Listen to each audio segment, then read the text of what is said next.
welcome to Looking at the Markets with David Modell. Where is the smart money positioning itself now? Because you want to be in the smart money, not the dumb money, that's for sure. There's a reason that 90% or so of retail traders fail at it over the long term. Well, let's look at a few facts first. The S&P 500 seasonality, going back for a very long time with the data, shows that September is the worst month of the year in terms of seasonality for the stock market. So if August was bad, September could be quite a bit worse. And even the government, even the Federal Reserve, is admitting that the recession story count is surging, meaning the reasons to believe that there will be a recession within the next 12 months is up quite a bit. And according to the New York Fed, the probability of a U.S. recession within the next 12 months is the highest that it's been, well, since the last recession 10 years ago. Interesting. Now, how are they combating this? Well, with the only weapon that they've got. The probability of a Fed rate cut this month in September, the latest probability projection is 100%. It is certain, evidently, 100% certain. I don't think anything is 100% certain, but according to the probability models, it is assured that there will be a rate cut this month. That's all they know how to do. That's all they've got. It's their only tool in the toolbox. It's their only weapon in their arsenal. So it's been priced in. That's the efficient market theory, that if everybody knows something's going to happen, then it's already been priced into equities prices. And so the stock market already knows it, and they already priced it in August and prior to that. All right, so they're kind of out of ammo, as they say. Meanwhile, the trade war rages on. The cost of tariffs to families, well, it's going to hit everybody. Whether you're lower income, average, or high income, you're going to get, you, the consumer, and also businesses are going to be hit by the cost of tariffs. I mean, what did you think this trade war would go on for all this time and not take its toll? Of course it will.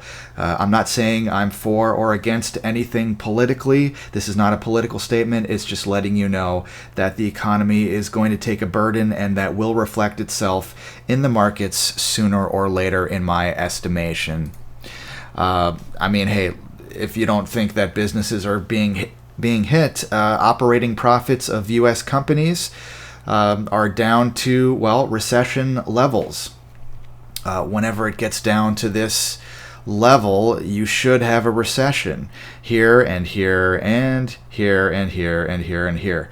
We have it here, but no recession yet. And that's the key word here, as I see it, yet. All right. And if you don't think that inflation is going to get to unsustainable levels, well, further escalation in the trade war, and there will be further escalation by all accounts. I don't see anybody backing down, that's for sure.